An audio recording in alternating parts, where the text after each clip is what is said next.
Bilang tagapamahala ng ari-arian, nagsusumikap akong makakuha ng pondo para sa mga may-ari, upang palitan ang lahat ng mga lumang elevator sa komunidad. Ngunit hindi ko inaasahan na mapupuna ako ng isang matandang may-ari sa grupo ng mga may-ari. Sinasabi na ginagamit namin ang bayad sa ari-arian para sa bagong elevator. At puro panlabas na anyo lang ang ginagawa. Mas mabuti pang bawasan ang bayad sa ari-arian para sa amin. Mas makatotohanan iyon. Puro paandar ang property management na to. Ginawang bago nila ang elevator. Para magmukhang mahusay ang trabaho nila. Mas kampante silang kokolektahin ng buo ang bayad sa property. At pinipilit pa nilang kami, mga may-ari, ay magpasalamat ng labis. Naiudyukan niya ang lahat ng mga may-ari.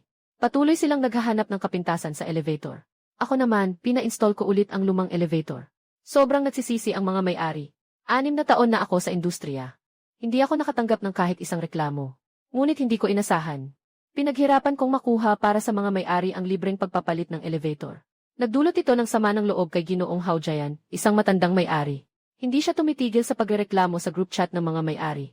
Li, ang property puro ganyang magagarbong paandar lang ang ginagawa. Ate Li, bakit hindi natin ibaba ang bayad sa ari-arian? Ang tunay na benepisyo ay ang totoo. Ate Li, ang kailangan natin ay ang mga benepisyo. Hindi ang mga panlabas na anyo. Ginoong Zen. Nakausap ko na si Ginoong Hao ng pribado. Sinabi ko sa kanya na huwag nang magkalat ng walang kabuluhan sa grupo. Sabi niya, nagbigay lang siya ng suhestyon. Hindi ko akalain na lahat ay sumang-ayon. Sinabi pa niyang wala siyang maling sinabi. 602. Ginoong Hao. Kayo ay kumakatawan lamang sa inyong sarili. Maraming may-ari ang nagsabi na maganda ang bagong elevator. Walang may reklamo. Sino ang nagsabi? Sang-ayon silang lahat sa akin. Hindi ako nagsalita sa grupo. Pagkatapos makita ang mensaheng ito, hindi ko napigilan na tanungin si kasamahan Lina. Sino pa sila? Sino pa ang nandyan? Simula nang palitan ang bagong elevator. Maraming may-ari ang nagsabi sa akin na mas madali na. Hindi na kailangang maghintay ng matagal para umakyat o bumaba. May dumating pang ang tao sa opisina ng management para magpasalamat sa akin. Sabi nila gumawa ako ng isang kapaki-pakinabang na gawain. Ngayon pa nga sinasabi nila sa akin. Sinasabi nila na sumasang-ayon silang lahat sa sinabi ni Haujayan. Kayo rin ba? Lahat ng tao sa komunidad ang nagsasabi niyan. Mas mabuting ilabas ang pera para palitan ang elevator. Para ibaba ang aming bayad sa maintenance. Kahit bawasan ng 50 piso kada buwan. Lahat ay matutuwa kahit bawasan ng 50 piso kada buwan. Lahat ay magagalak at iyan ay totoong benepisyo. Lahat ay magagalak, lahat ay matutuwa. Lahat ay matutuwa. Maligayang pagdating mula 1-0, 0-1-0, 0-1. Kuya Li 1-0, 0-1 maligayang pagdating. At lahat ng mga miyembro, ganoon din ba ang iniisip ninyo? Manager Zen. Sa tingin ko, tama sila Uhaw. Sabi rin sa internet na dapat mas isipin ng tagapangasiwa ng ari-arian ang mga may-ari. Mas mabuti magbaba ng kaunting bayarin sa property kaysa magpalit ng kahit anong elevator. May-ari 2 Jayang. Sa bahay namin, karaniwan ako lang ang nakatira. Hindi naman ako madalas sumakay ng elevator. Kung papalitan man o hindi, wala namang pagkakaiba sa akin. Mas mabuti pang magbayad ng kaunti. Ako ang hindi nag-isip ng mabuti. Hindi ko naisip ang opinyon ng lahat. Pag-uusapan namin ng mga may-ari. At bibigyan ang lahat ng sagot. Tingnan! Hindi ba tama ang sinasabi ko? Dapat makinig ang mga property management sa amin, mga may-ari.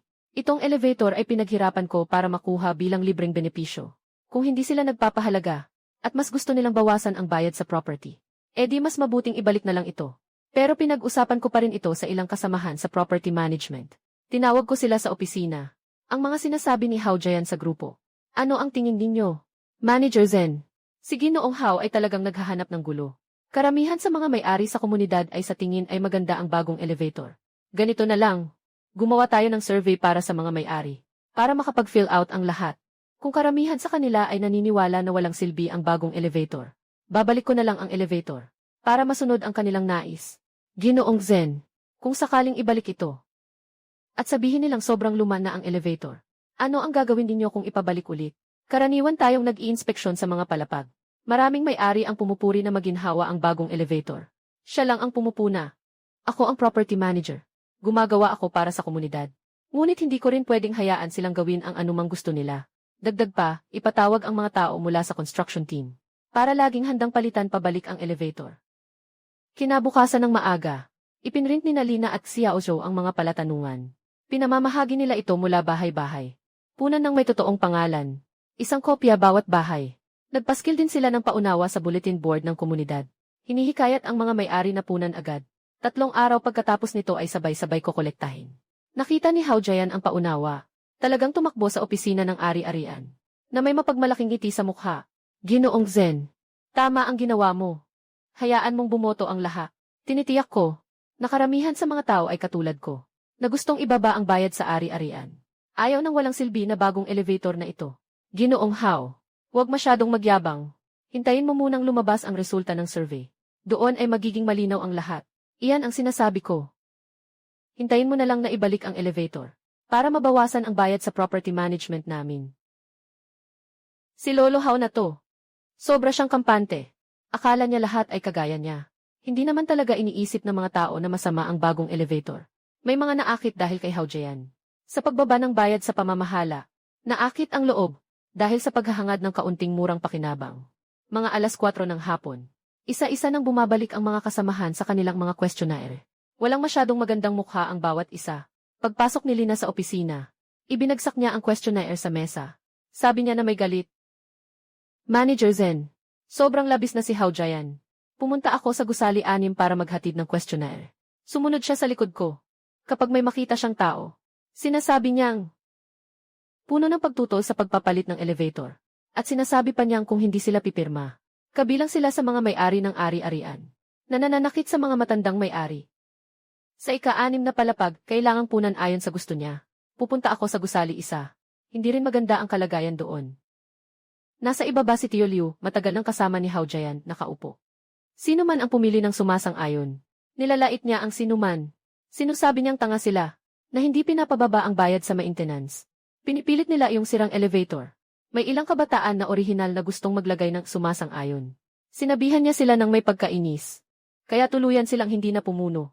Diretso nilang itinapon ang questionaryo. Pumunta ako sa ibang mga gusali. May mga may-ari na nagsabi sa akin. Hindi naman na ayaw nilang magmarka ng sumasang-ayon. Takot ako na magtatagal sa puso ni Hao Jian ang sama ng loob. Natatakot ako na kapag dumating ang oras, gaganti siya. Mahilig siyang magsismis sa aming komunidad. Sino mang makagalit sa kanya, agad niyang ikakalat ang masasamang balita tungkol sa kanila. Lahat kami ay mga kapitbahay. Ayaw naming masira ang samahan. Unti-unti sumisiklab ang galit ko sa loob. Ngunit pinipigil pa rin niya ang sama ng loob at sinabing, wala, kunin na lang kung magkano ang makokolekta. Unahin ang pagbibilang. Iayos ang lahat ng napunan. Yung hindi napunan, itala. Mamaya babalikan namin ang mga bahay para magtanong. Talagang ayaw punan. Hindi ko pinipilit. Sa huli, sa oras na lumabas ang resulta ng estadistika, tahimik ang opisina. 320 talatanungan. Aktwal na nakuha ay 216. Kabilang dito ang sumasang-ayon. Kabilang sa mga sumang-ayon ay may 138. Sa 300 may 138. Kabilang dito ang 3 aktwal na halaga. Sa 3 nagbebenta at ang mga tumutol sa 300. May 78. Karamihan sa mga may-ari ay sumasang-ayon pa rin sa bagong elevator. Na binanggit ni Hao Jian. Lahat ay pareho ang iniisip niya. Wala iyan kundi panlilin lang niya sa sarili. Manager Zen. Buti. Mas marami pa rin ang pumapabor. Wala nang masabi si Hao Jian ngayon, di ba? Tama. Tingnan natin kung paano pa siya mag-udyok sa group chat. Ito ay nakasulat sa itim na tinta sa papel. Hindi naman siya makakapag-dene, di ba? Tingnan nyo. Sa 78 kopyang ito, ilan ang mula sa gusali 1 at gusali 6. Ang 2 gusaling ito ay parehong pinalitan ng bagong elevator. Dapat sila ang pinakakilala. Na dapat kilalanin. May ilang tao ang tumingin pababa. Nanlumo agad ang kanilang mga mukha. 6 palapag ng gusali 3, 78 boto ng pagtutol 15.60 15 oras 5 palapag ng bundok 4 5 oras 15 oras. Gusali 13 oras 50 minuto 13.67 15.60 15 oras 5 palapag ng bundok 78 boto ng pagtutol 5 oras 15 oras 15 oras 56 minuto 15.60 15.60 15.60 5 palapag ng bundok 4 78 boto ng pagtutol 15 oras 56 minuto 13.67 15 oras 15 oras 5 palapag ng gusali 3 5.60 15 oras 50 minuto. Bundok 4 15 oras 56 minuto 13 oras 7 minuto 15 oras 15 oras 3 palapag ng gusali may 65 boto mula sa unang gusali at ikalimang gusali 15 oras 50 minuto lakas ng lungsod. 17 oras 50 minuto 15.60 15.60 15 oras 50 minuto. 5 palapag ng gusali 3:15 oras 56 minuto 13.60 15.60 15.60 palapag ng lungsod, may 65 boto mula sa unang gusali at ikalimang gusali 15 oras 50 minuto.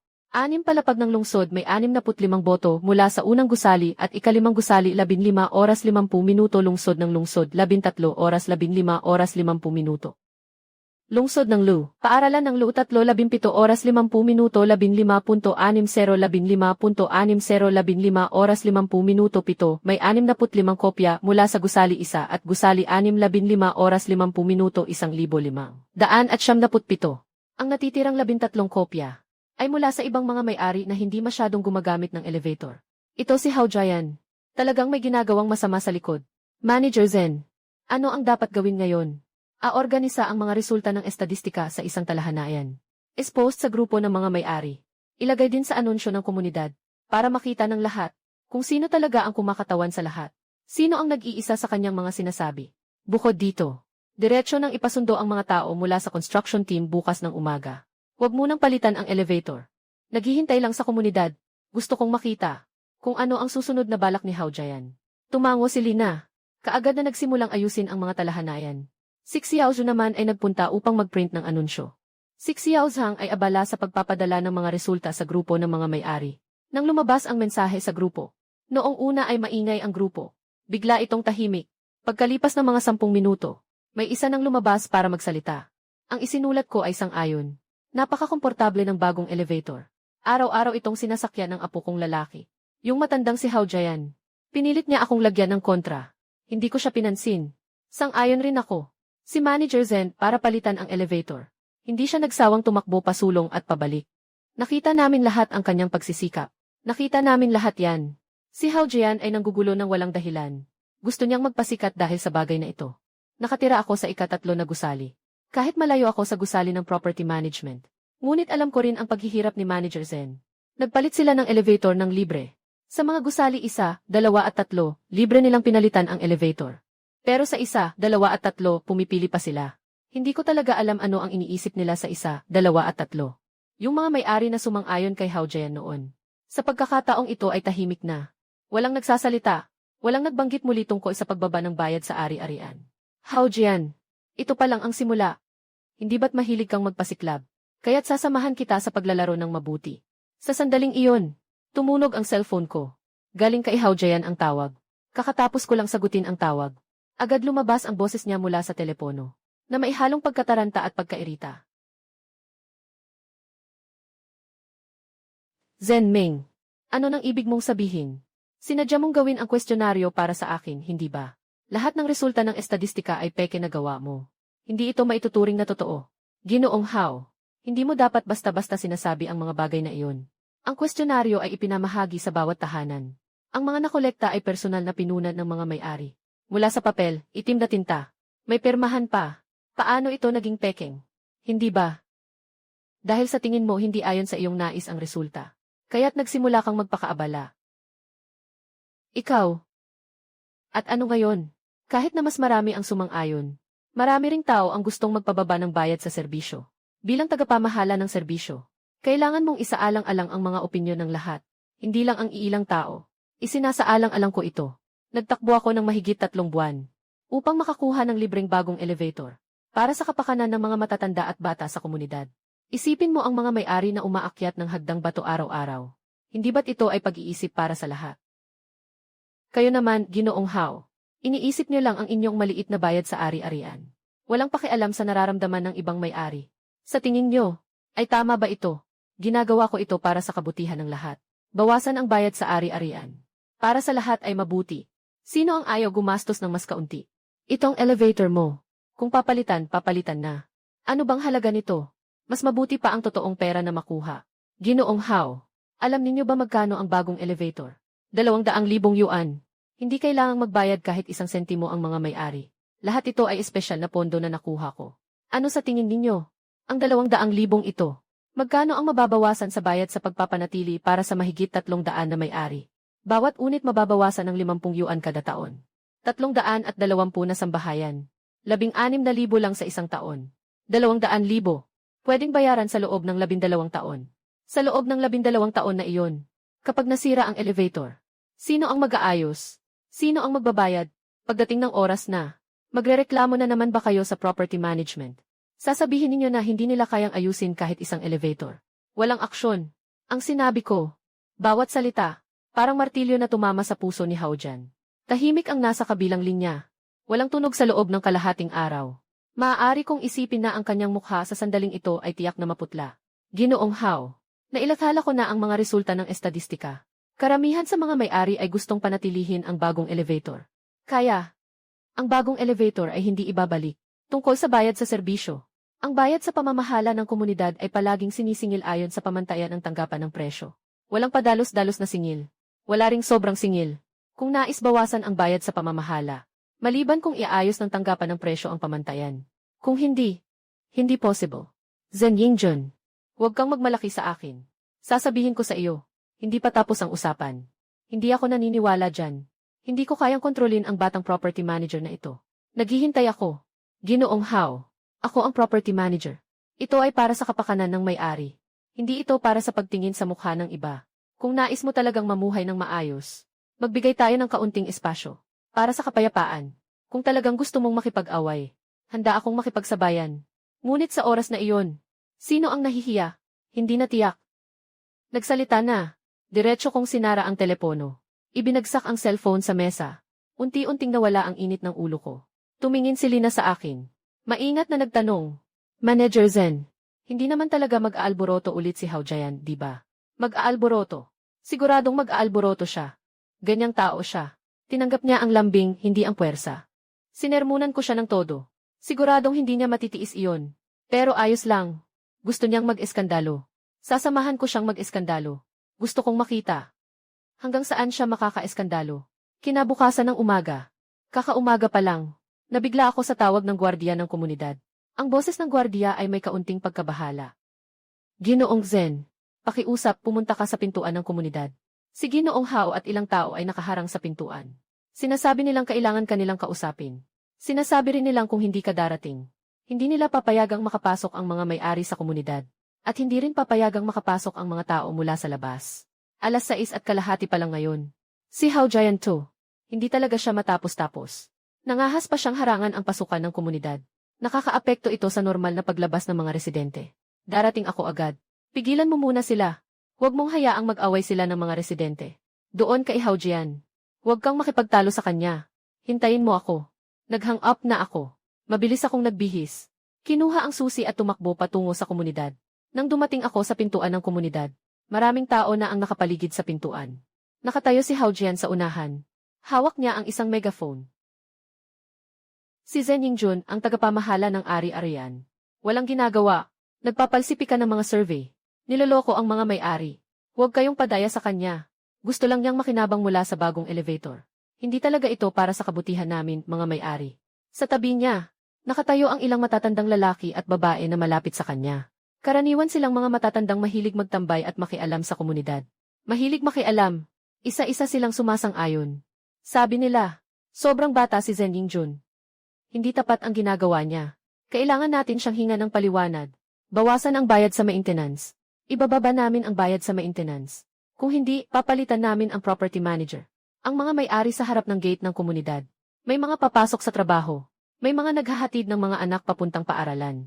Naipit ang lahat sa pintuan. Punong-puno ng pagkainip ang mga mukha nila. Lolo Hao, anong ginagawa ninyo rito? Sa maagang oras pa, nakakabara sa pintuan. Kailangan pa kaming pumasok. May pasok pa ang mga anak. Ano bang kailangan mo? Hindi mo ba kayang makipag-usap ng maayos kay Manager Zen? Makipag-usap ng maayos? Hindi naman siya nakikinig sa atin. Isa lang siyang makasariling tao. Nagbabayad tayo ng mga bayarin sa ari-arian. Para sa kanya. Pero hindi siya nag-iisip para sa atin. Lolo Hao, maagang-maaga pa lang. Nakaharang po kayo sa pasukan ng inyong subdivision. Hawak po ninyo ang megaphone at sumisigaw. Nakakaabala po ito sa normal na paglabas ng mga residente. Sa tingin po ninyo, nararapat ba ito?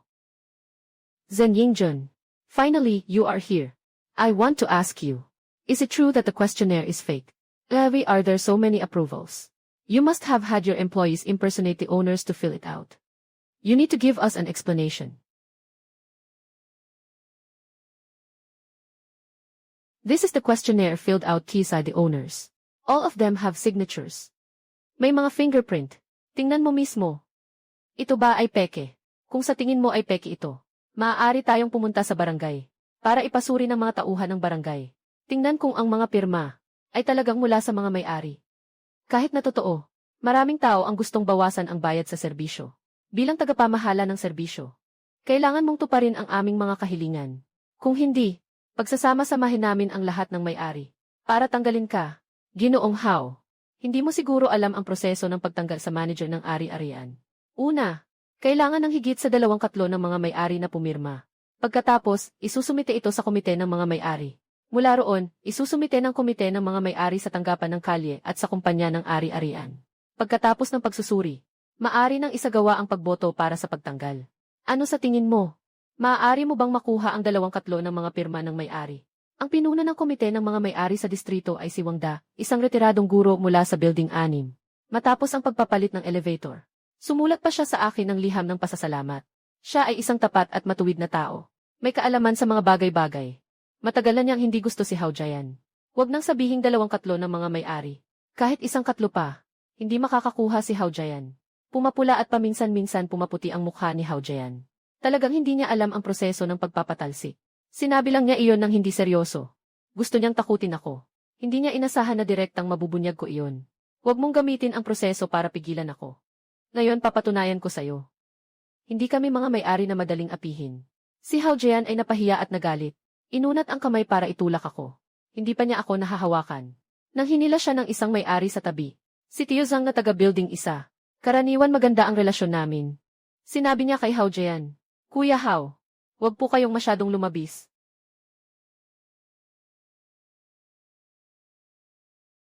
Libre ang pagpapalit ng elevator. Ilang beses na umikot si Manager Zen. Ilang beses na siyang nangusap ng paulit-ulit. Hindi po ba ninyo alam? Nakaharang po kayo sa pintuan ng maaga pa lang. Nakakaapekto sa paglalakbay ng lahat. Nagdadala ka ng gulo sa komunidad.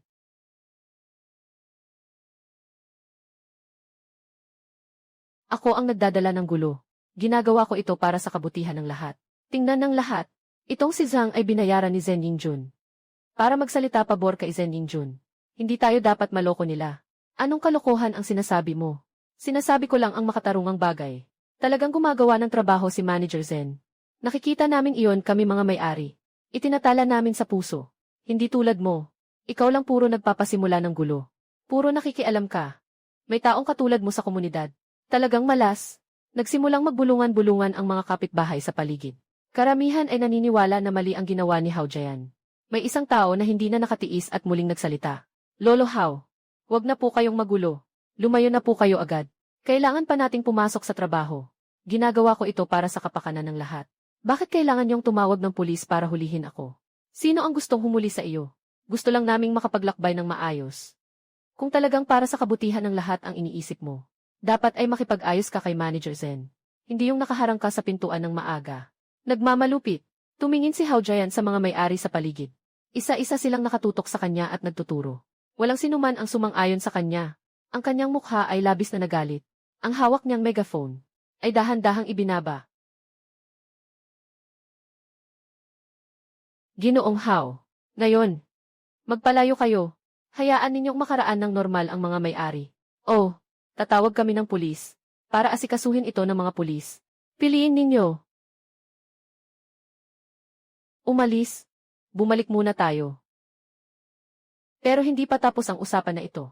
Hahanapin ko pa siya para humingi ng paliwanag. Nang matapos, dala ang ilang tao. Umalis siya ng may panghihinayang. Agad na sumabog ang sigawan ng mga may-ari. Sa pintuan ng komunidad. Ang galing. Ginoong Zen. Talagang nakakainis. Ginoong Zen. Tama ang ginawa mo. Hindi siya dapat palakihin. Naging unfair sa lahat. Maaga pa lang ay nablock na sa pinto. Nakaapekto ito sa paglalakbay ng lahat. Humihingi ako ng paumanhin sa inyong lahat. Sa hinaharap, susubukan kong iwasan ang ganitong mga pangyayari. Ginoong Zen. Walang anuman sa iyo. Kasalanan lahat iyon ng matandang si Hao Jian. Ginoong Zen. Huwag mo itong masyadong isipin. Nandito kami para suportahan ka. Dumating na ang mga may-ari sa komunidad.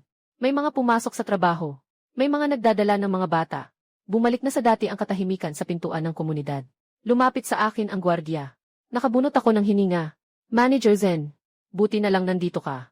Kung hindi, talagang hindi ko alam ang gagawin. Salamat sa pagod mo. Kung muling magulo si Hao Jian sa susunod, tawagan mo agad ako. Maaari ka ring tumawag sa pulis. Walang dahilan para makipag-ayos sa kanya. Manager Zen.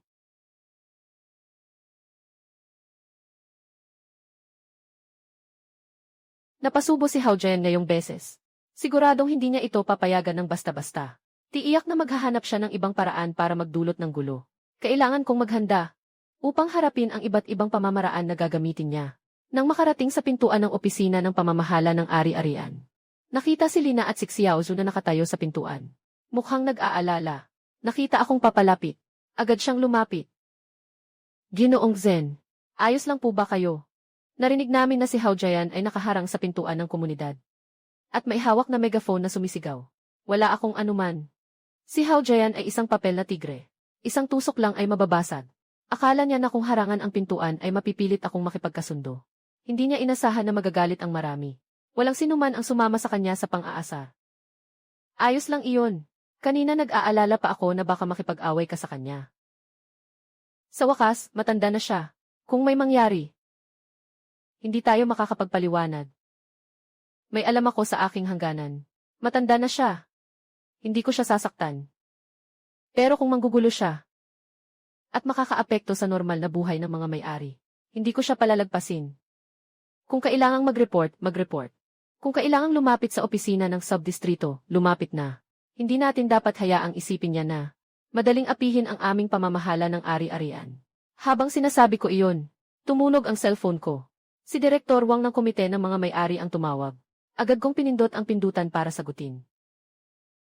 Ginoong Wang, magandang araw. Ginoong Zen, ayos ka lang ba? Tungkol sa nangyari sa harap ng komunidad kanina. Narinig ko na. Sobrang labis si Hao Jian. Umaga pa lang, sinarado na ang pintuan. Nakakaapekto sa paglalakbay ng lahat. Nabanggit ko na siya sa grupo ng mga may-ari. Pinaaalalahanan siyang huwag na muling magulo. Gusto lang ni Hao Jian na mag-ingay tungkol sa pagpapalit ng elevator, para pilitin tayong ibaba ang bayad sa ari-arian. Ngunit ngayon, napaalis na siya ng mga may-ari. Dapat ay tahimik na siya sa loob ng ilang panahon. Tumahimik. Mukhang delikado. Ang ugali ni Hao Jian, kapag naagrabyado, tiyak na maghahanap siya ng ibang paraan para mag-umpisa ng gulo. Manager Zen, mag-ingat ka. Kung magulo siya ulit, sabi mo sa akin.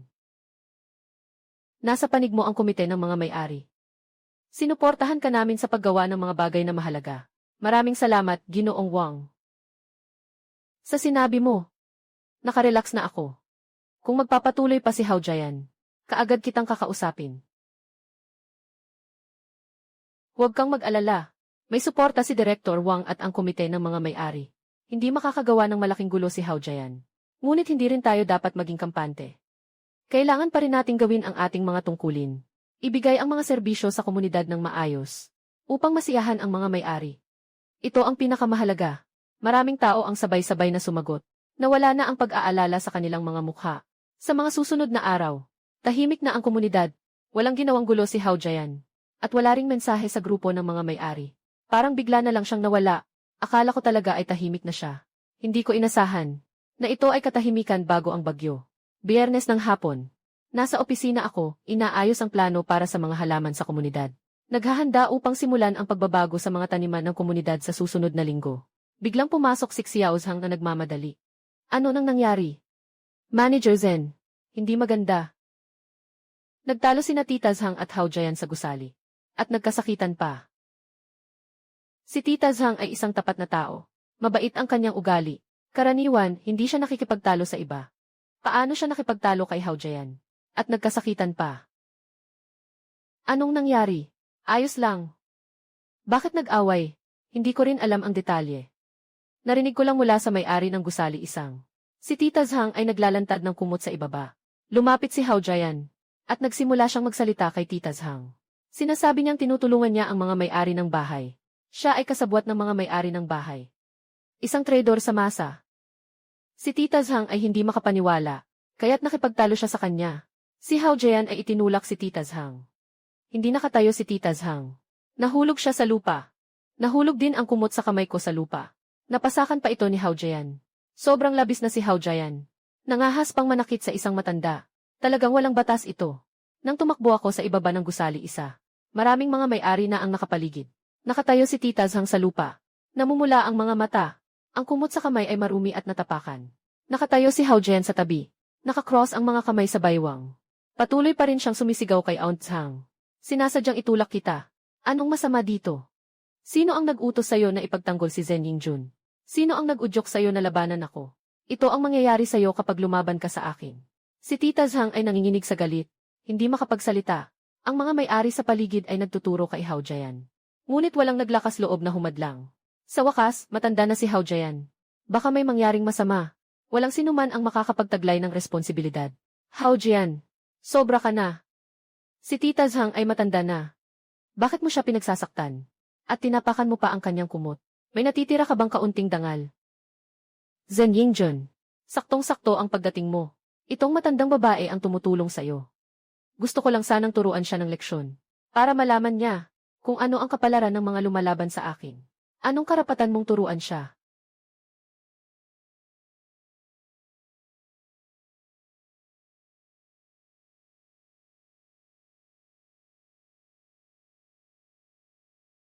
Tita Zhang, ayos ka lang ba?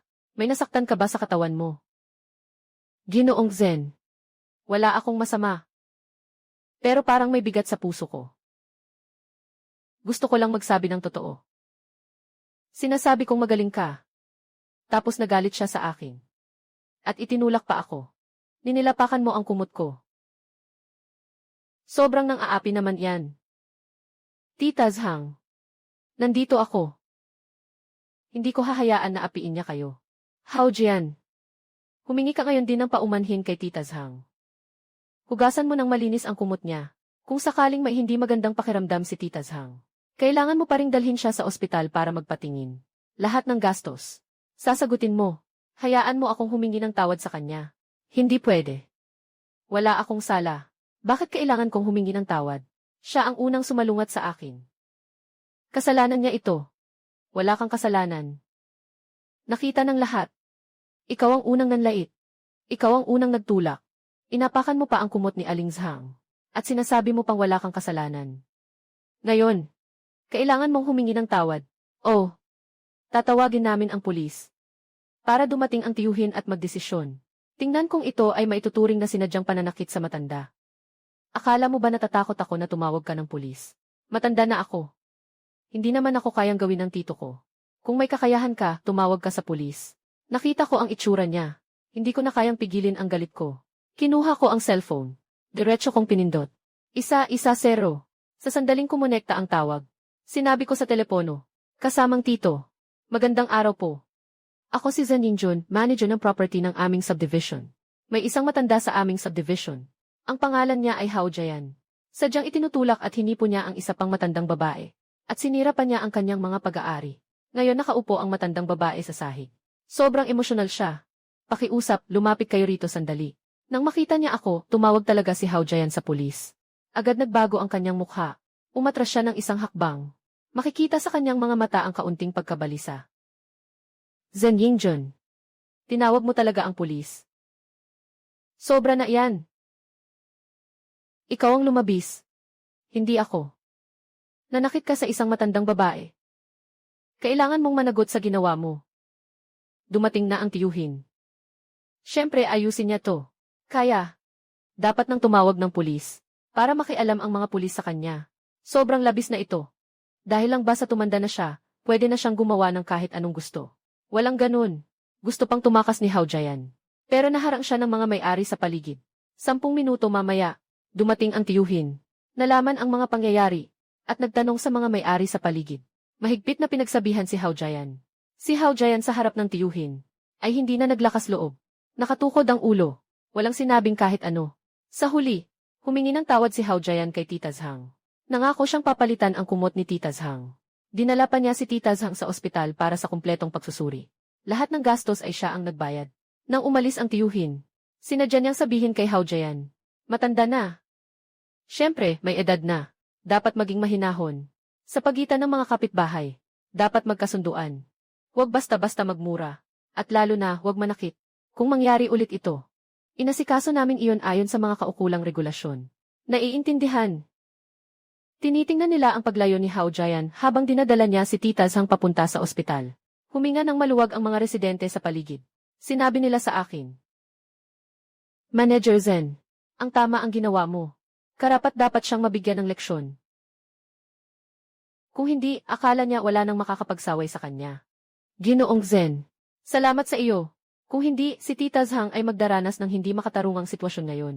Ito ay dapat kong gawin. Ang pagprotekta sa kaligtasan ng mga may-ari at kanilang mga ari-arian ay tungkulin ng property management. Sa hinaharap, kung mangyari ulit ang ganitong bagay, tawagan ninyo agad ang management ng property o direkta na tumawag sa pulis. Huwag kayong matakot. Hindi namin hahayaan na maapi ang kahit sinong may-ari. Sabay-sabay na tumango ang mga may-ari. Naghiwalay na ang bawat isa. Pinagalitan at pinaalalahanan si Hao Jian ng mga pulis. Nakaubos pa ng pera. Tiyak na isusumbat sa akin ito. Mas magiging malupit ang kanyang paghihiganti. Kailangan kong maging mas maingat. Ihanda ang sarili para sa lahat. Nang bumalik si Hao Jian kasama si Tita Zhang mula sa ospital, naging tahimik ito ng ilang araw. Araw-araw ay naglalakad-lakad lang siya sa komunidad. Makipag-chat sa ilang mga kaibigan. Hindi na naghanap ng gulo kay Tita Zhang. Wala ring ipinost na anumang mensahe sa grupo ng mga may-ari. Mukhang talagang nagbago na siya. Sa pagkakaalam ko kay Hao Jian, hindi siya yung klase ng tao na madaling sumuko. Ngayon na nalugi siya ng ganito kalaki. Siguradong may mga lihim na galaw siya sa likod. Lunes ng umaga, kakaabot ko lang sa opisina, ay tumawag ang punong tanggapan ng kumpanya ng ari-arian. Sa telepono, seryoso ang tono ng leader mula sa punong tanggapan. Zen Yingjun, anong nangyayari sa iyo? Bakit ang daming reklamo mula sa mga may-ari kamakailan? Sinasabi mong hindi ka nagtatrabaho ng maayos, masama ang iyong ugali, at inaabuso mo ang iyong kapangyarihan. Nang aapi sa mga may-ari, kailangan mo akong bigyan ng makatwirang paliwanag ngayon. Kamakailan ay masigasig akong nagtatrabaho. Ang lahat ng mga gawain sa komunidad ay maayos na naasikaso. Paano nagkaroon ng ganitong karaming reklamo? Pinuno, huwag po kayong mag-alala. Wala akong natanggap na reklamo mula sa mga may-ari. Saan nanggaling ang mga reklamong ito? Galing lahat ito sa hotline ng mga mamamayan. May ilan ding tumawag ng diretsyo sa punong tanggapan. May kabuang 15 na reklamo. Lahat ng ito ay nakatuon sa iyo. Halos pareho ang nilalaman ng mga reklamo. Sinasabi na nagkamali ka sa pagpapalit ng elevator. Niloloko ang mga may-ari. At nakipag-away pa sa mga may-ari. Masungit ang ugali. Zen Yingjun, matagal ka ng property manager sa barangay na iyon. Walang reklamo sa iyo dati. Paano nangyari ang ganitong malaking problema? Kailangan mong magbigay sa akin ng makatwirang paliwanag. At ayusin mo agad ang mga reklamo na ito. Kung hindi mo ito maayos na maasikaso, maapektuhan ang reputasyon ng kumpanya ng pamamahala ng ari-arian. Ikaw bilang manager ng pamamahala ng ari-arian, baka hindi ka na makapagpatuloy sa trabaho. Boss, naiintindihan ko. Agad kong imbestigahan ito. Bibigyan ko kayo ng sagot sa lalong madaling panahon. Aayusin ko rin agad ang mga reklamo na ito. Tinapos ko na ang tawag. Biglang sumiklab ang galit ko. Hindi na kailangang pag-isipan. Ang mga reklamo na ito. Siguradong si Hao Jian ang may kagagawa nito. Wala siyang magagawa sa sarili niya. Kaya't nagsimula siyang magreklamo ng masama. Gusto niyang gamitin ang paraang ito para mapatalsik ako. Manager Zen, anong nangyari? Anong problema? Tumawag ang headquarters. Sabi may 15 reklamo laban sa akin. Lahat ay mula sa hotline ng mga mamamayan at hotline ng headquarters. Ang nilalaman ng reklamo ay nagsasabing hindi ako kumikilos. Masama ang ugali. Maliit. Nang aabuso ng kapangyarihan. Maliit.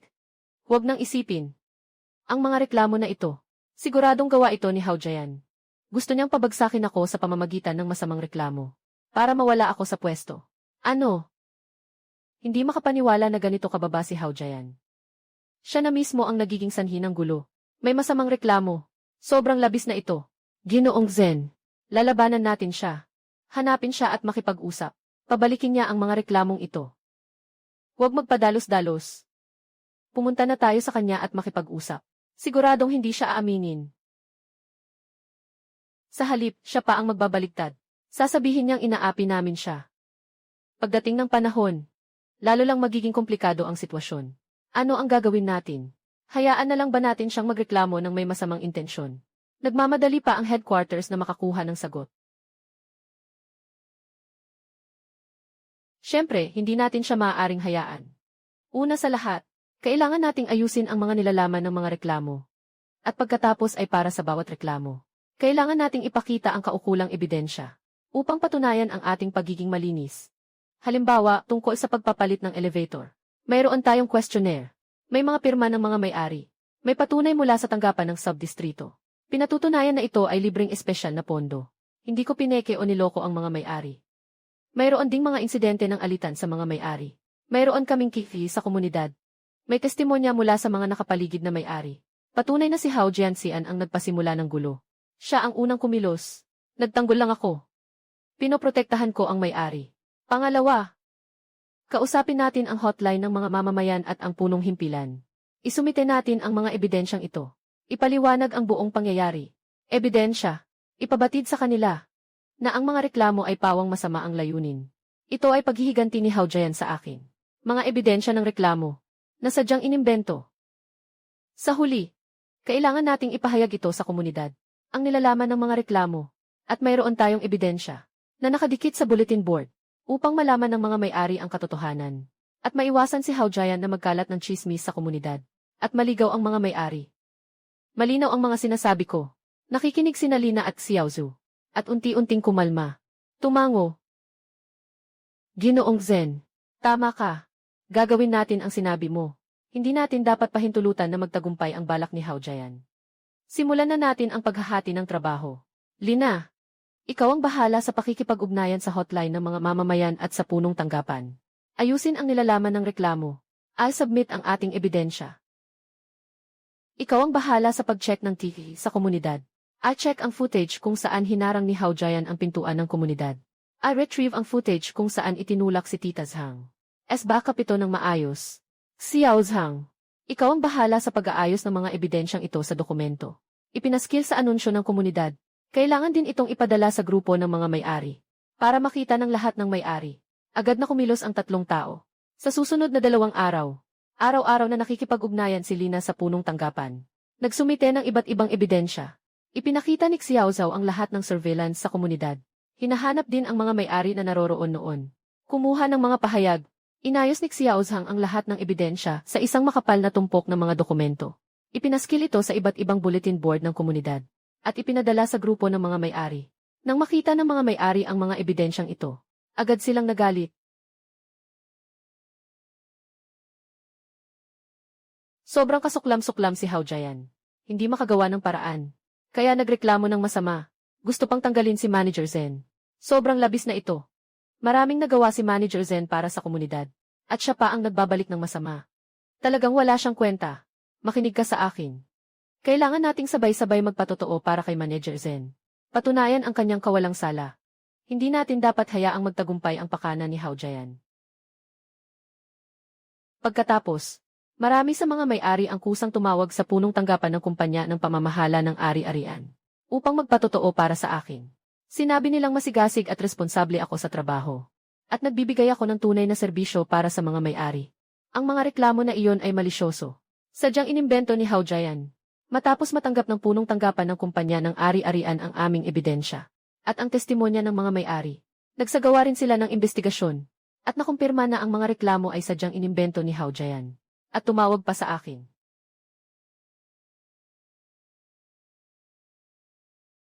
Zen Yingjun, matapos ang investigasyon, napatunayan na ikaw ay inakusahan ng hindi totoo. Humihingi ako ng paumanhin sa aking mga nakaraang kilos. Itinatala ng punong tanggapan ang masamang reklamo ni Hao Jian. Kung siya ay muling magreklamo ng masama, ito ay hahabulin sa pamamagitan ng legal na paraan. Mas mabuti pa kaysa sa pagbawi ng mga reklamo na ito. At inilagay si Hao Jian sa blacklist ng masamang reklamo. Ipinapangako mo sa akin, kung muli siyang manghihimok ng mga hindi totoong impormasyon, masamang reklamo, maaari itong mapanagot, at ililipat sa mga kaukulang departamento para sa aksyon. Nang sabihin ko ang balitang ito sa mga katrabaho sa opisina, lahat ay nakahinga ng maluwag. Nakita sa kanilang mga mukha ang ngiti. Ginoong Zen. Ayos. Ngayon malinaw na ang lahat, at binawi pa ang reklamo. Sa huli hindi nagtagumpay ang pakana ni Hao Jian. Iyon nga. Tingnan mo kung paano pa siya magmamalaki. Sa pagkakataong ito, hindi lang nabigo siya nawalan pa siya. Hindi lang niya napatalsik si Manager Zen. Napasama pa ang sarili sa blacklist ng mga malisyosong reklamo. Talagang nakakapagpasaya. Kahit na nakatawid sa isang pagsubok, hindi susuko si Hao Jian. Nabigo ang kanyang balak. Siguradong mas magiging galit siya. Sa susunod, siguradong mag-iisip siya ng mas masamang paraan para labanan ako. Hindi nagtagal. Nagsimulang pahirapan ni Hao Jian ang pamunuan ng komunidad. Palaging naghahanap ng kapintasan. Ang mga basurahan sa komunidad. Nililinis ito ng tagalinis ng isang beses tuwing umaga. Sadyang nagtapon si Hao Jian ng mga madaling mabulok na basura sa loob ng basurahan. At iniiwan pa niya ang basura sa labas ng basurahan. Pagkatapos ay nagpapadala siya ng mga larawan sa group chat ng mga may-ari. Lahat, halika't magbigay ng opinyon. Hindi sapat ang paglilinis ng mga tauhan ng property. Walang naglilinis sa mga basurahan. Sobrang mabaho sa komunidad. Sino ang makakapagsabi kung ito ay komunidad o basurahan? Ang mga ilaw sa kalsada. Ilang ilaw ay kumikislap dahil sa luma na ang mga linya. Paminsan-minsan ay kumikislap sila. Araw-araw nagpapadala si Hao Jian ng mga mensahe sa grupo ng mga may-ari. Walang ginagawa ang pamamahala ng ari-arian. Hindi rin inaayos ang mga sirang ilaw sa kalsada. Delikado para lumabas ang mga may-ari sa gabi. Noong lumabas ako para maglakad sa gabi, halos akong matumba. Ang luntiang bahagi ng aming komunidad. Kasalukuyan naming inaayos ito. Naglagay ng ilang bagong bulaklak at halaman. Sinasadya ni Hao Jian na bunutin ang mga bagong tanim na bulaklak at halaman. At sinabing ang mga bulaklak at halaman na itinanim ng property management ay mababa ang kalidad. Namamatay lang kapag itinanim. Nasasayang ang bayad ng mga may-ari sa property fee. Ang mga kilos ni Hao Jian ay nagpapahirap sa trabaho ng property management. Kailangan ng cleaning lady na linisin ang mga basurahan ng ilang beses araw-araw. Araw-araw sinusuri ng mga tekniko ang mga ilaw sa kalye. Ang mga bagong tanim na bulaklak at halaman ng mga hardinero. Agad na binunot, kailangan itanim muli. Ang mga katrabaho sa opisina. Isa-isa silang pagod na pagod. Sobrang sama ng loob nila. Hapon ang Biyernes. Galit na pumasok ang hardinero sa opisina. Hawak niya ang isang hinugot na rosas. Sinabi niya sa akin, Manager Zen, pakitignan niyo po. Ito ang rosas na kakatanim ko lang ngayong araw. Agad na hinugot ito ni Hao Jian. Ito na ang ikatlong beses na. Nagtatanim ako isang beses. Inaalis niya isang beses. Hindi na ito kayang tiisin. Ayoko na. Ginoong Zen. Sobra na si Hao Jian. Araw-araw na lang siya nag-uugat. Masyado na siyang nagpapagod sa kasambahay. Ang mga teknisyan ay araw-araw na tumatakbo sa iba't ibang mga gusali upang suriin ang mga ilaw sa kalsada. Wala talagang oras para sa iba pang mga gawain. Hindi na kami makakapagtiis. Kung magtitiis pa kami, lalo lang siyang magiging masyadong labis. Wala na talagang paraan para sa aming trabaho. Hindi na ito basta hirap lamang. Sadyang sinisira niya ang mga pampublikong pasilidad ng komunidad. Nakaapekto ito sa normal na pamamahala ng komunidad. Sir, huwag po kayong magalit. Huwag po kayong magbitiw sa trabaho. Ako na ang bahala dito. Nangangako ako. Hindi ko nahahayaan na apiin niya pa ang mga kawani namin sa pamamahala ng komunidad. Hindi na siya papayagang sirain ang mga pampublikong pasilidad ng komunidad. Tagapangalaga ng mga halaman. May paraan ka bang ayusin siya? Itong si Hao Jian. Hindi natitinag. Hindi napapaniwalaan. Anong magagawa mo? May paraan ako. Hindi ba siya mahilig sa pagsira? Hindi ba siya mahilig sa pangmutya? Kaya ipapakita ko sa kanya na ang lahat ay may presyo. Kailangan din niyang malaman na ang mga pampublikong pasilidad sa komunidad ay hindi basta-basta masisira.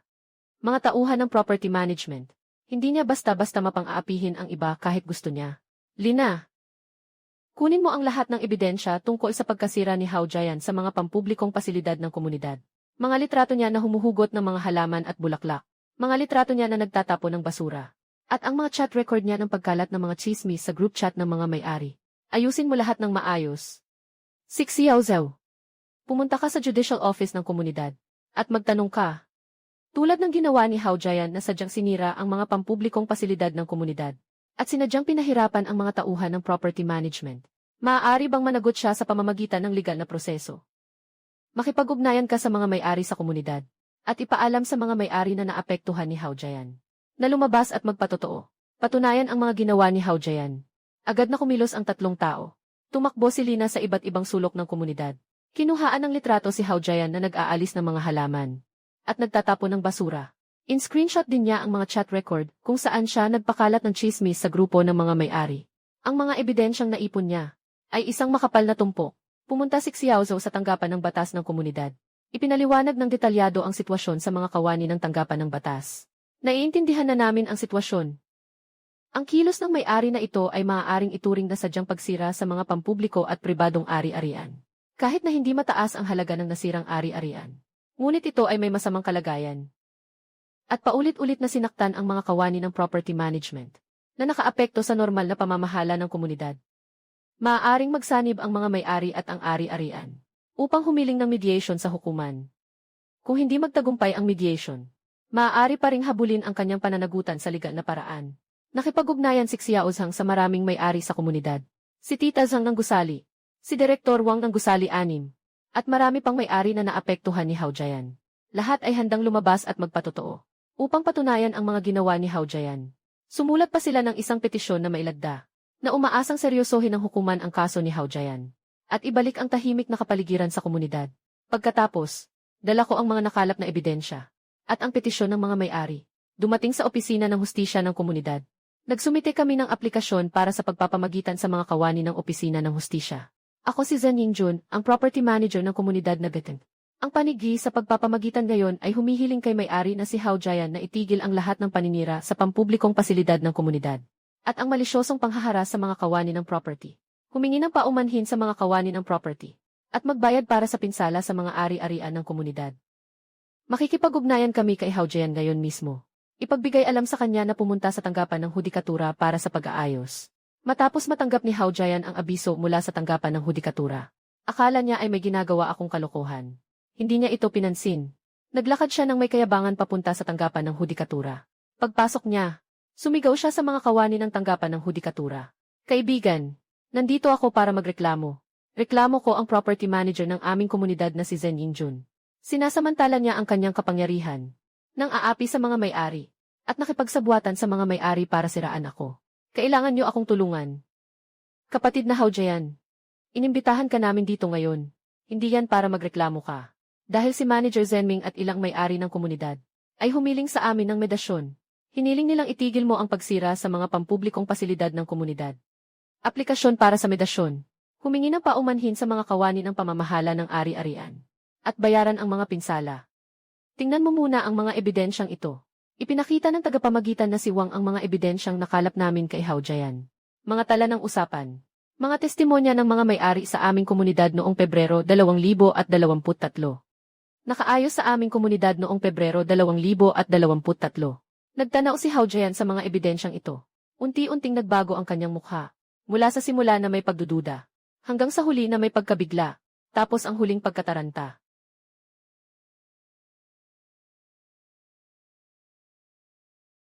Lahat ito ay peke. Pineke nila ito. Sinadyang iparatang sa akin ni Zhen Yingjun. Lolo Hao. Ang mga larawang ito, lahat ito ay naitala ng tiki sa komunidad. May kuha rin ang mga residente gamit ang kanilang mga cellphone. Lahat ay may oras at lugar. Paano magpanggap? 27162012 tingnan mo mismo. 162,012. Ito ang thesis ng pagtanggal mo ng rosas. Ito ang thesis ng pagtapon mo ng basura sa labas ng basurahan. Ito ang thesis ng sadyang pag-ikot sa ilalim ng ilaw ng kalsada. Ito ang thesis ng pagsasabing muntik kang madulas. Bawat larawan ay malinaw na malinaw. Maaari mo bang sabihing ito ay peke? Tinitingnan ni Hao Jian ang video ng surveillance sa kanyang telepono. Bawat galaw niya ay naitala ng malinaw na malinaw. Wala na siyang masabi. Ang kanyang mukha ay nagiging asul at puti. Hao Jian, huwag ka nang magpakatigas. Ang mga ginawa mo, nakita namin lahat. Nilalagas mo ang mga bulaklak at halaman. Itinatapon mo ang basura. Sadyang nagrereklamo kay Manager Zhen. Pinapahirapan mo ang mga kawani ng pamamahala. Sobra ka na. Iyan. Akala mo ba walang makakapigil sa'yo? Ngayon, kailangan mong managot sa ginawa mo. Kasamang Hao Jian, may matibay na ebidensya, kaya huwag ka nang magpalusot. Ang mga kilos mo, lumabag ka na sa mga kaukulang regulasyon. Sadyang mong sinira ang mga pampubliko at pribadong ari-arian. Madalas mo ring malisyosong pinahirapan ang iba. Naapektuhan mo ang normal na pamamahala ng komunidad. Ayon sa mga kaukulang regulasyon, Kailangang humingi ka ng paumanhin sa mga kawani ng pamunuan ng komunidad. At bayaran mo ang pinsala sa mga ari-arian ng komunidad. Itinaas ni Hao Jian ang kanyang ulo. Tumingin kay Wang ang tagapamagitan. At muling tumingin sa akin. Alam niyang hindi na siya makakatakas sa pagkakataong ito. Kumagat siya sa kanyang mga ngipin. Matagal bago nakapagsalita. Maaari akong humingi ng tawad. At maaari ring magbayad ng danyos. Ngunit mayroon akong isang kondisyon. Sabi mo, basta't makatwiran ang mga kondisyon mo. Maaaring isaalang-alang namin. Humihingi ako kay Zenming na ibalik ang bagong elevator ng komunidad. At ibalik ito sa lumang elevator. Kung hindi ako magsusorry. Hindi rin naman siya magbabayad. Hanggang ngayon, iniisip pa rin niya ang tungkol sa pagpapalit ng elevator. Iniisip pa rin niyang pilitin akong makipagkompromiso. Ginoong Hao, tungkol sa issue ng electric wheelchair, ang kondisyon mo na ito ay talagang hindi makatuwiran. Hindi rin ito maaaring maisakatuparan. Hindi ito maaaring maisakatuparan.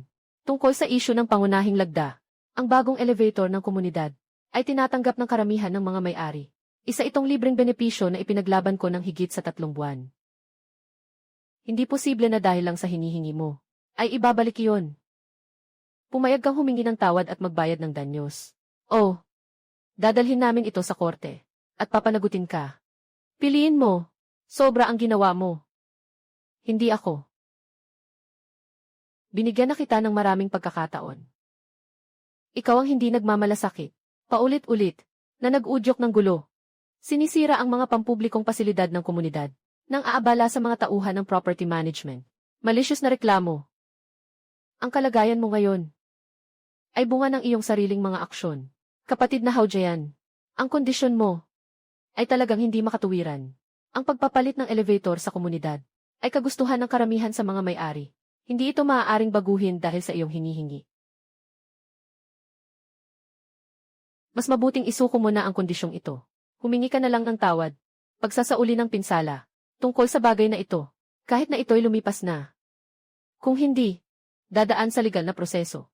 Walang mabuting dulot para sa iyo. Hao Jian, huwag ka nang makipag-argumento. Magsimula ka ng humingi ng tawad at magbayad. Kung hindi, talagang dadalhin ko ito sa korte. Hindi ka lang dapat magbayad. Kailangan mo ring panagutan ang legal na responsibilidad. Mas magiging kahiya-hiya iyon. Nang makita niyang walang sumusuporta sa kanya, ang galit at hinanakit ni Hao Jian ay walang mapaglagyan. Sa huli, wala na akong magagawa kundi magtapak ng malakas, na may ngit-ngit sa aking mga ngipin. CJ, humihingi ako ng tawad. Magbabayad ako. Ngunit tandang-tanda ko ito. Zhen Yingjun, sasabihin ko sa iyo. Hindi pa tapos ang bagay na ito. Basta't hindi ka na muling manggugulo. Hindi na muling sisirain ang mga pampublikong pasilidad ng komunidad. Hindi na muling mang-aabala sa mga tauhan ng property management. Ang bagay na ito ay maituturing na tapos na. Kung muling susubok ka, hindi na kami magbibigay sa iyo ng anumang pagkakataon. Diretso tayong magpursige sa legal na paraan. Mananagot ka sa lahat ng iyong mga pagkakamali. Sa harap ng tagapamagitan na si Wang, nagsorry si Hao Jian sa harap namin at ng mga tauhan ng property. At ng kinatawan ng mga may-ari, at humingi ng tawad, at inamin ang kanyang pagkakamali, at nagbayad para sa mga pinsala sa ari-arian ng komunidad. 500 na piso, kahit na hindi ito malaking halaga. Ngunit ito ang presyo na kailangan niyang bayaran para sa kanyang mga aksyon. Matapos ang pag-uusap, si Hao Jian ay umalis ng may panghihinayang. Habang umaalis, ay matinding tumingin siya sa akin. Ang galit sa kanyang mga mata, parang gusto akong kainin. Ginoong Zen, napakabuti. Sa wakas, nalutas na ang bagay na ito. Dapat ay makakapagpahinga na si Hao Jian ng ilang panahon. Tama ang ginawa mo. Dapat siyang managot sa kanyang mga aksyon. Kung hindi, akala niya ay wala nang makakapagsaway sa kanya. Salamat sa suporta at tulong ng lahat. Kung wala ang patotoo at petisyon ng lahat, hindi sana ito naging ganito kadali na masolusyonan. Sa hinaharap, kailangan pa rin nating mamuhay ng maayos upang mas mapabuti ang ating komunidad. Mabuti. Suportado ka namin lahat. Lumabas mula sa tanggapan ng hudikatura. Si Lina at si Xiaozhu ay nakahinga ng maluwag. May ngiti sa kanilang mga mukha. Manager Zen. Ang galing. Sa wakas, naawat na si Hao Jian. Dapat ay hindi na siya manggugulo ulit, di ba? Mahirap sabihin. Ang taong ito. Madaling magdamdam.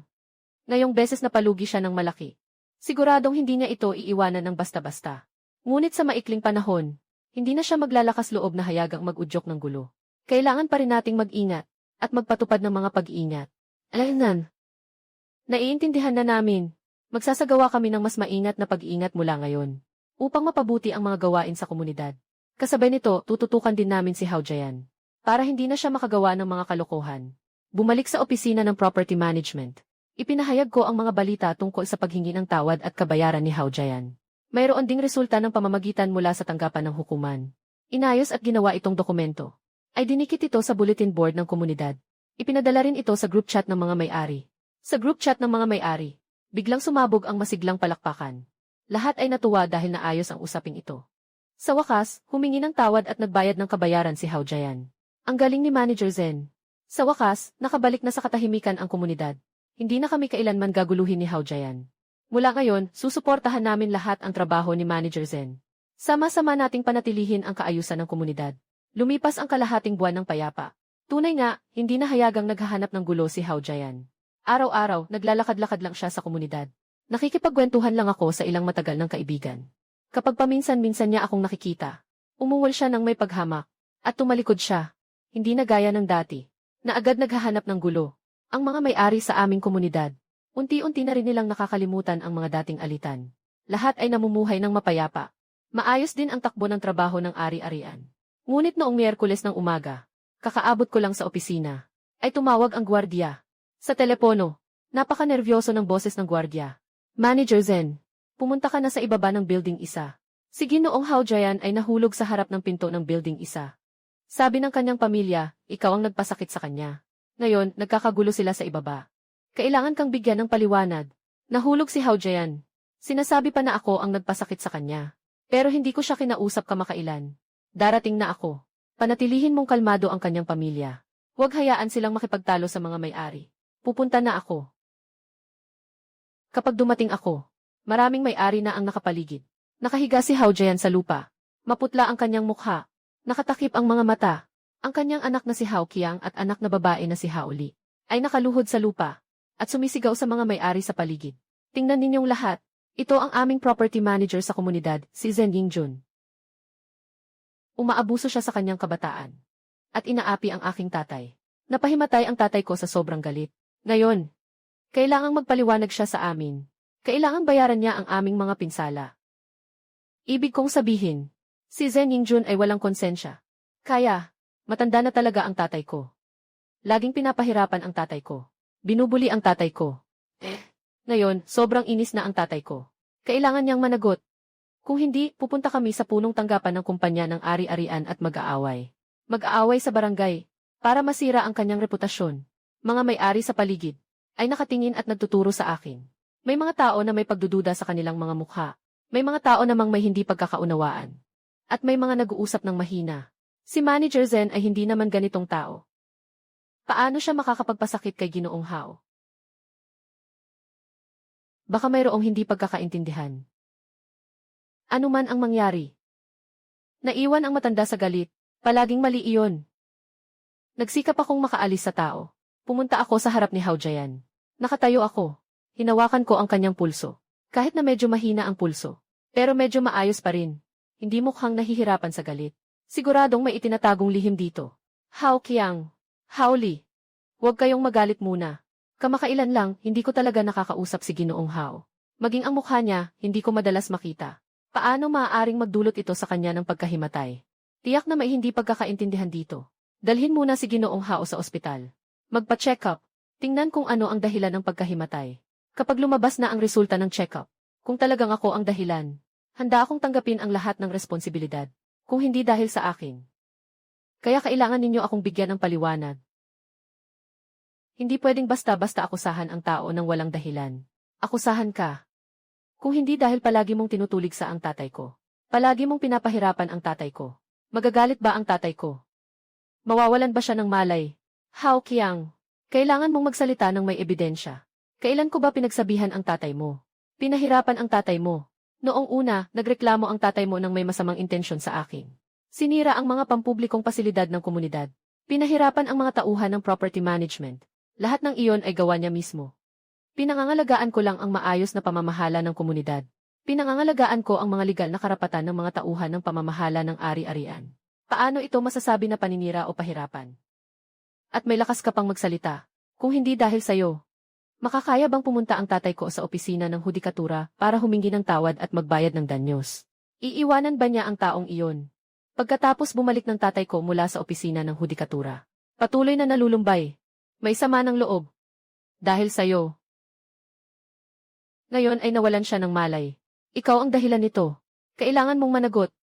Alam mo na, dahil kay Hao-jayan na nagpunta sa hukuman para humingi ng tawad at magbayad. Nagtatanim ng galit sa akin. Ngayon, ginagamit ang pagkahimatay ni Hao-jayan para akusahan ako. Nais akong pasanin ang responsibilidad at bayaran ang pinsala. Kaya pala ganito. Ang pagkahimatay ni Hao-jayan ay walang kinalaman kay Manager Zen. Siya mismo ang may sama ng loob. Sinasadya ng kanyang pamilya na ipahamak si Manager Zen. Tama. Si Manager Zen ay ginawa lamang ang nararapat niyang gawin. Si Hao-jayan ay nagdusa dahil sa kanyang sariling mga pagkakamali. Paano naman pwedeng maging ganito ang kanyang pamilya? Hao-kiang. Huwag niyong gawing masama si Manager Zen. Si Manager Zen ay isang magandang manager. Marami siyang nagawa para sa ating komunidad. Nawalan ng malay ang tatay mo. Walang kinalaman si Manager Zen dito. Ito ay problema niya mismo. Agad niyong dalhin ang tatay niyo sa ospital. Huwag na kayong mag-iskandalo dito. Tama na. Ang pagkatao ni Hao-jayan. Alam ng lahat na ang pagkahimatay niya ngayon. Tiyak na dahilan niya ito. Walang kinalaman si Manager Zen. Kung patuloy kayong mag-angal dito, ay sadyang nag-udyok ng hidwaan na makakaapekto sa normal na kaayusan ng komunidad. Kailangan na nating tumawag ng pulis. Si Hao Qiang at Hao Li ay tumingin sa mga may-ari sa paligid. Ang kanilang mga mukha ay sobrang pangit. Ngunit nananatili pa rin silang matigas ang dila. Kailangan naming panagutin si Zen Yingjun. Kung hindi siya mananagot, mananatili kami rito at hindi aalis. Kung gusto niya ng gulo, sasamahan ko kayo hanggang dulo. Ngunit ngayon, kailangan munang dalhin si Ginoong Hao sa ospital. Kung dahil sa inyong kaguluhan, maantala ang paggamot kay Ginoong Hao. Siyempre, kayo ang mananagot. Bukod dito, tinawagan ko na ang pulis. Darating na ang mga pulis. At saka, nakipag-ugnayan din ako sa ambulansya ng ospital. Darating na rin ang ambulansya. Hintayin natin ang resulta ng pagsusuri ni Ginoong Hao. Lahat ay magiging malinaw. Narinig ni Hao Qiang at Hao Li na tinawagan ko ang pulis. Tinawagan din ang ambulansya. Biglang nagbago ang kulay ng mukha. Hindi nagtagal. Dumating na ang ambulansya at ang mga pulis. Inilipat ng mga paramedic si Hao-jayan sa ambulansya. Sumama rin sina Hao Qiang at Hao Li sa ambulansya. Ang mga pulis ay nanatili at nagtanong sa akin at sa mga may-ari ng bahay sa paligid tungkol sa nangyari. Nagtala kami. Ginoong Zen, huwag kang mag-alala. Sasaliksikin namin ito ng mabuti. Kung talagang sila ang nagplano na siraan ka, aksyonan namin ito ayon sa batas. Salamat mga kapulisan. Pasensya na sa abala. 2,336. Manager Zen, huwag mong masyadong isipin. Sinasadya lang nilang siraan ka. Naniniwala kami sa iyo. Manager Zen, tama ang ginawa mo. Dapat kang mag-ulat sa pulis. Hayaan na lang nating ang pulis ang bahala. Salamat sa inyong lahat sa pagtitiwala at suporta. Ayos lang ako. Kapag lumabas na ang resulta ng pagsusuri sa ospital, lilinaw din ang lahat at lalabas ang katotohanan. Unti-unti nang umalis ang mga may-ari. Bumalik ako sa opisina ng pamamahala ng ari-arian. Ngunit hindi ako mapakali. Si Lina at si Xiaozhu ay nakita akong bumalik. Agad na nagtanong, Manager Zen, kamusta na? Wala bang masama kay Hao-jayan? Hindi ka ba pinahirapan ng kanyang pamilya? Si Hao-jayan ay dinala ng ambulansya. Sabi ng kanyang pamilya, ako ang nagpasakit sa kanya. Gusto nilang ipasa sa akin ang kasalanan. At gawing ako ang may pananagutan. Nag-report na ako sa pulis. At nakipag-ugnayan na sa ospital. Hintayin na lang natin ang resulta ng pagsusuri. Lahat ay magiging malinaw. Sobrang labis na ito. Talagang napakababa nila. Gumawa sila ng ganitong paraan para siraan ka. Kung lumabas ang resulta ng pagsusuri, wala kang kinalaman sa pagkahimatay ni Hao-jayan. Kailangan nating ipagawa sa kanila ang paghingi ng tawad sa iyo. Ibalik ang iyong dangal. Ito ay isang maling akusasyon. Kung seryoso ang sitwasyon, kailangan nilang harapin ang legal na pananagutan. Huwag kang mag-alala. Hindi ko sila papayagang magtagumpay ng madali. Hintayin ang resulta ng pagsusuri. Kung talagang wala akong kinalaman dito, sisingilin ko sila sa kanilang pananagutan. Pabayaran ko sila sa kanilang mga ginawa. Mga bandang 2:00 ng hapon. Sa wakas, tumunog ang cellphone ko. Doktor mula sa ospital ang tumawag. Agad kong pinindot ang pindutan para sagutin.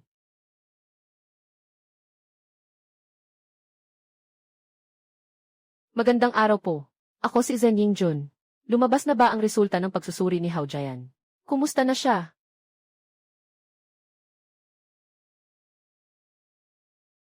Lumabas na ang resulta ng pagsusuri ni Hao Jian. Nagbalik ang dati niyang sakit na mataas ang presyon ng dugo. Dahil sa labis na emosyon, kaya siya nahimatay. Matagal na siyang may alta presyon. Kailangan niyang uminom ng gamot sa tamang oras. Dapat ay panatilihin ang emosyonal na katatagan. Sa pagkakataong ito, marahil ay dahil sa kanyang masamang pakiramdam kamakailan. At hindi siya umiinom ng gamot sa tamang oras. Dahil dito, bumalik ang kanyang lumang sakit. Nakaligtas na siya sa panganib. Nasa kwarto siya at nagpapahinga. Wala nang malalang bagay. Tama ang hinala ko, walang kinalaman sa akin ang pagkahimatay ni Hao Jian. Ito ay dahil sa kanyang lumang sakit na hypertension. Dahil din sa labis na emosyon. Alam ito ng kanyang pamilya. Ginagamit nila ang pangyayaring ito. Sinasadya nilang ipahamak ako. Nagtapos na ang tawag. Agad kong sinabi ang balitang ito sa mga kasamahan sa opisina. Lahat ay nakahinga ng maluwag. Sabi ng doktor, si Hao Jian ay nagkaroon ng relapse ng kanyang alta presyon. Wala itong kinalaman sa atin. Ngayon, lumabas na ang katotohanan. Kailangan nating ipagawa sa kanila ang paghingi ng tawad kay Manager Zen. Si Manager Zen ay nasa kanyang sarili. Kinuha ko ang aking cellphone. Tumawag ako sa pulis. Sinabi ko sa pulis ang resulta ng pagsusuri sa ospital. Kaibigan, lumabas na ang resulta ng pagsusuri sa ospital. Nanghihina si Hao Jian dahil sa pag-atake ng kanyang lumang sakit na alta presyon. Walang kinalaman ang iba sa kanya. Nakatanggap din kami ng balita mula sa ospital. Nasa daan papuntang ospital. Sa tawag kami ay makikipag-ugnayan kay Hao Jian at sa kanyang pamilya upang beripikahin ang sitwasyon. Sa tawag kung sila ay talagang sinadyang nagbintang. Sa tawag ito ay haharapin ayon sa batas. Pagkatapos, ipinasa ko ang mga resulta ng pagsusuri mula sa ospital. Ipinaskil ko sa group chat ng mga may-ari. Kalaki pang sertipiko ng diagnosis mula sa doktor. Marami ring may-ari ang kusang nagpadala sa akin ng mga mensahe. Para aliwin ako, mga bandang 4:00 ng hapon. Tumawag sa akin ang mga pulis. Ginoong Zen. Na-verify na namin ang sitwasyon. Inamin ni Hao Jian at ng kanyang pamilya na sila ay sinadyang nagkasala, na nais gamitin ang pagkahimatay ni Hao Jian upang ikaw ay managot. Inamin ang sinadyang pagkakasala upang ikaw ay managot. Inamin ang sinadyang pagkakasala upang makabawi. Inamin ang sinadyang pagkakasala upang makabawi ng pinsala. Upang makabawi mula sa paghingi ng tawad ni Hao Jian dati. Matindi na ang aming mga puna kay Hao Jian at sa kanyang pamilya. Inabisuhan din sila. Ang ganitong kilos ay maaaring ituring na maling akusasyon. Kung malala ang sitwasyon, mananagot sila sa ilalim ng batas. Sang-ayon na si Hao Jian at ang kanyang pamilya na humingi ng tawad sa iyo. Ibinabalik ang iyong dangal. Kinabukasan ng umaga, dumating sina Hao Qiang at Hao Li sa opisina ng ari-arian. Nakayuko, humihingi ng tawad sa akin. Manager Zen. Pasensya na. Nagkamali kami. Hindi namin dapat kayong inakusahan. Hindi namin dapat kayong pinagsususpetsahan. Sana'y mapatawad nyo kami. Mahalaga na alam nyo ang inyong pagkakamali. Sa susunod na gawin, dapat may ebidensya. Huwag basta-basta magparatang sa iba. Sa pagkakataong ito, dahil sa sakit ni Ginoong Hao, patawarin ko na kayo. Kung magkakaroon ng susunod, hindi ko na kayo bibigyan ng anumang pagkakataon. Diretso na sa legal na proseso. At pananagutin kayo. Naiintindihan namin. Hindi na maulit ito. Manager Zen, talagang pasensya na. Nakapagbigay ako ng abala sa iyo. Walang anuman. Sige, umalis na kayo. Ingatan ninyo si Ginoong Hao. Paalalahanan siyang uminom ng gamot sa tamang oras. Panatilihin ang kanyang emosyon na matatag. Huwag na siyang mag-isip ng kung ano-ano. Agad na nagpasalamat sina Hao Qiang at Hao Li. Bumaling sila at umalis. Tinitingnan nila ang kanilang mga likod. Huminga ng maluwag sina Lina at Xiao Zhu.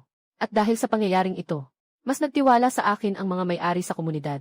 Mas sinuportahan nila ang aking trabaho. Ang relasyon sa pagitan ng pamamahala ng ari-arian at ng mga may-ari. Naging mas maayos na. Ang atmosfera sa komunidad. Naging mas mainit ang pakiramdam. At si Hao Jian ay parang nagbago pagkatapos ng kanyang paglabas sa ospital. Hindi na siya katulad ng dati na mayabang. Mahilig makipagtalo. Mahilig magpanggap. Araw-araw ay tahimik na naglalakad-lakad sa komunidad. Nang makita niya ako muli, si Hao Jian ay taos pusong humingi ng tawad sa akin. Tinanggap ko ang kanyang paghingi ng paumanhin. Mula noon, muling naging payapa ang aking buhay.